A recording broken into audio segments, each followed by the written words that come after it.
Class 3 subject اسلامیات۔ بسم اللہ الرحمن الرحیم۔ بچوں اپنی بکس کھول لیں اور پیج نمبر 43 نکال لیں۔ ہم چیپٹر پڑھ رہے تھے حضرت محمد صلی اللہ علیہ وآلہ وسلم سیرت طیبہ۔ آپ صلی اللہ علیہ وسلم کی سیرت طیبہ کے بارے میں آپ پہلے ہاف چیپٹر کی ریڈنگ کر لی تھی اور آج ہم نیکسٹ ہاف چیپٹر کی ریڈنگ کریں گے۔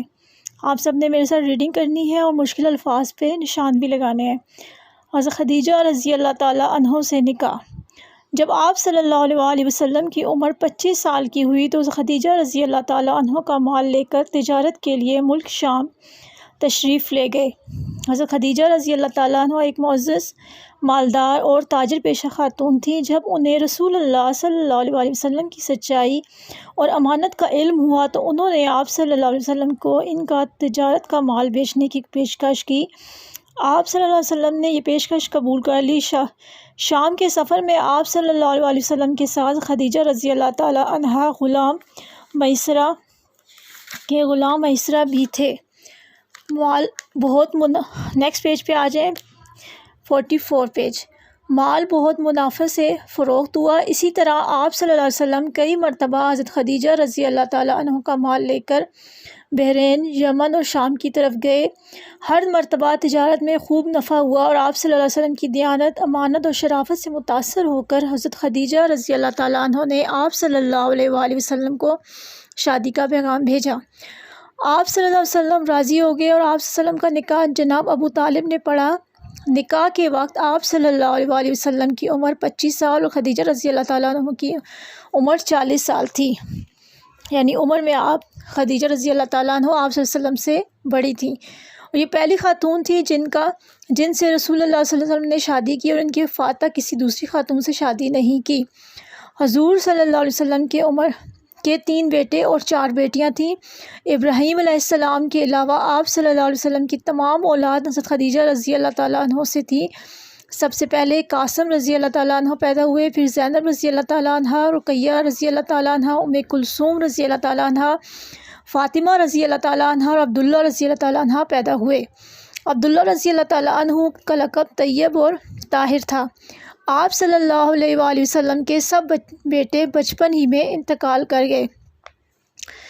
اگلی ہیڈنگ ہے حجر اسود کی تنصیب اور جھگڑے کا فیصلہ۔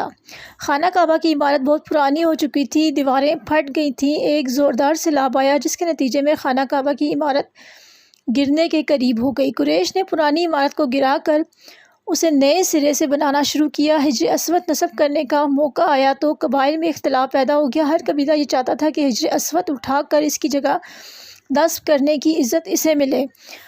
آپس میں جھگڑا 4-5 روز تک جاری رہا۔ سخت خون خرابہ ہونے کا خطرہ تھا۔ آخر قبائل قریش کعبہ میں جمع ہوئے، ایک مجلس منعقد کی گئی۔ اس میں ابو امیہ بن مغیرہ نے تجویز پیش کی کہ دوسرے دن جو شخص سب سے پہلے خانہ کعبہ میں داخل ہوتا ہوا نظر آئے اسی کو فیصلہ کرنے پر مقرر کیا جائے۔ دوسرے دن سب سے پہلے رسول اللہ صلی اللہ علیہ وآلہ وسلم تشریف لائے۔ لوگوں نے اس کو معاملے میں کی تفصیل بتائی۔ آپ صلی اللہ علیہ وسلم نے ایک چادر طلب کی اور درمیان میں حجر اسود رکھا۔ ہر قبیلے کے سردار نے کہا کہ وہ چادر کا کنارہ پکڑ کر اوپر اٹھائیں۔ انہوں نے ایسا ہی کیا۔ جب چادر حجر اسود کے مقام پر پہنچی تو آپ صلی اللہ علیہ وآلہ وسلم نے اپنے مبارک ہاتھوں سے حجر اسود کو اس کی مقررہ جگہ پر رکھ دیا۔ اس پر سارے قبیلے راضی ہو گئے۔ اس طرح آپ صلی اللہ علیہ وسلم کے فیصلے کی وجہ سے قبائل آپس سے خون خرابے سے بچ گئے۔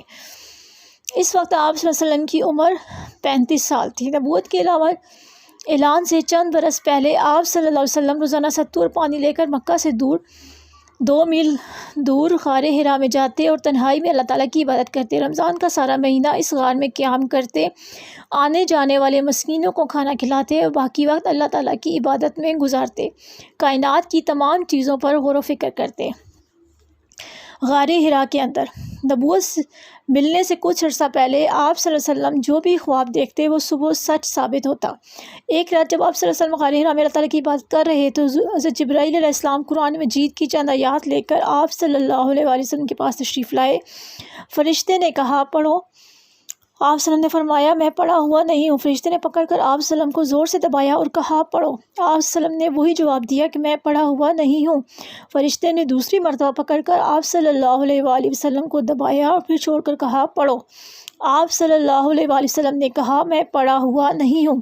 فرشتے نے تیسری بار پکڑ کر دبایا اور پھر چھوڑ کر کہا اقرأ باسم ربک الذی خلق خلق الانسان من علق اقرأ وربک الاکرم الذی علم بالقلم علم الانسان ما لم یعلم۔ ترجمہ، پڑھو اپنے رب کے نام سے جس نے پیدا کیا، جس نے انسان کو لوتھڑے سے پیدا کیا۔ پڑھو اور تمہارا رب نہایت کریم ہے جس نے قلم کے ذریعے سے علم سکھایا، انسان کو وہ باتیں سکھائی جس کا اس کو علم نہ تھا۔ آپ کی ریڈنگ کمپلیٹ ہو گئی ہے۔ اب کوشچن آنسر کریں گے۔ پہلے ہم نے 4 کوشچن اس کے کر لیے تھے، اگلے کوشچن آنسر بھی آپ نے اس کی اپنی نوٹ بکس پہ لکھنے ہیں۔ حضور صلی اللہ علیہ وسلم کی کس چیز سے متاثر ہو کر خدیجہ رضی اللہ تعالیٰ عنہ نے نکاح کا پیغام بھیجا؟ تو اس کا جواب آپ نے حضور صلی اللہ علیہ وسلم کی سچائی اور امانت سے متاثر ہو کر حضرت خدیجہ رضی اللہ تعالیٰ عنہ نے آپ سب کو نکاح کا پیغام بھیجا۔ اپنی نوٹ بک پر خوش خط لکھنا ہے۔ حضور صلی اللہ علیہ وسلم کی کتنی بیٹیاں اور کتنے بیٹے تھے؟ حضور صلی اللہ علیہ وسلم کی 4 بیٹیاں اور 3 بیٹے تھے۔